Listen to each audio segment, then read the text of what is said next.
राजधानी में गुरुवार को ईद उल अजहा यानी बकरीद के मौके पर हजारों लोगों ने विशेष नमाज अदा कर मुल्क के लिए दुआ की। ईदगाह में शहर काजी मुश्ताक अली नदवी ने नमाज पढ़ाई। इस दौरान देश की सलामती, भाईचारे, शांति और बीमारों की शिफा को लेकर दुआ मांगी गई। ईद की सबसे पहली नमाज सुबह ईदगाह में हुई। इसके साथ ही शहर की ताजुल मस्जिद, मोती मस्जिद, जामा मस्जिद, मस्जिद बिल्किस जहां, आरिफ नगर समेत विभिन्न मस्जिदों में अपने निर्धारित समय पर नमाज अदा की गई। शहर काजी नदवी ने इस मौके पर कहा कि कुर्बानी इस्लाम का अहम फर्ज है, लेकिन इसे सलीके से अंजाम देना हर मुसलमान की जिम्मेदारी है। उन्होंने लोगों से अपील की है कि कुर्बानी के स्थान को चारों ओर से ढका जाए, साफ सफाई का ध्यान रखा जाए और प्रशासनिक नियमों का पालन हो। बकरीद पर राजधानी में सख्त सुरक्षा व्यवस्था रही। ईदगाह समेत सभी मस्जिद के आसपास सुरक्षा के इंतजाम किए गए। सुरक्षा व्यवस्था के लिए वॉलंटियर्स की तैनाती की गई। ईद की नमाज के बाद लोगों ने कब्रिस्तान में जाकर फातिहा भी पढ़ा और इसके साथ ही जरूरतमंदों को सदका और खैरात बांटी और एक दूसरे को त्योहार की मुबारकबाद दी। कुर्बानी के लिए नगर निगम द्वारा शहर में कई जगहों पर अस्थायी हाउस का निर्माण किया गया, जहां लोगों ने कुर्बानी की रस्म अदा की। एडिशनल डीसीपी शालिनी दीक्षित ने बताया कि ईद के मद्देनजर सुरक्षा के व्यापक इंतजाम किए गए। जिला पुलिस के अलावा केंद्रीय सुरक्षा बल की कंपनी को भी तैनात किया गया।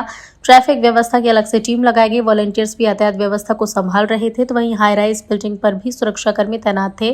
ड्रोन कैमरे से भी नजर रखी जा रही थी। पैगंबर इब्राहिम ईद उल अजहा मुख्य रूप से पैगंबर इब्राहिम द्वारा अल्लाह के प्रति दिखाए गए सर्वोच्च त्याग, समर्पण और अटूट विश्वास की याद में मनाई जाती है। इसके तहत मुसलमान अल्लाह के हुक्म पर अपने सबसे प्रिय बेटे की कुर्बानी देने को तैयार हुए थे। लेकिन अल्लाह ने उनकी निष्ठा से प्रसन्न होकर बेटे की जगह एक मेमने को सुरक्षित कर लिया। इस त्योहार का मुख्य उद्देश्य अल्लाह की राह में सबसे प्यारी चीज का त्याग करना और जरूरतमंदों की मदद करना है। इस दिन बकरे, भेड़ यानी जायज पशु की कुर्बानी दी जाती है, जिसका मांस 3 हिस्सों में बांटा जाता है। एक परिवार के लिए, दूसरा रिश्तेदार और तीसरा गरीब और जरूरतमंदों में दान किया जाता है। सबसे पहले तो ये त्यौहार जो है ईद की नमाज का आपसी भाईचारा, कुर्बानी, अमन का त्यौहार। इसमें जो है हमारे पैगंबर साहब जो है इब्राहिम अलैहिस्सलाम, जिनके बहुत उम्र के बाद और बहुत दुआओं के बाद अल्लाह ताला ने उनकी परीक्षा, इम्तिहान लेने के लिए भाई जाहिर करी अल्लाह ताला ने कि हम तो कुर्बान उन्होंने अपने बेटे से कहा, बेटे ने कहा अल्लाह का हुक्म है तो बिल्कुल तैयार। गए जाके उन्होंने जो है कुर्बानी जो है देना चाहिए। अल्लाह ताला तो परीक्षा ले रहे थे, इम्तिहान ले रहे और एक जुम्मा उनके हल लिया।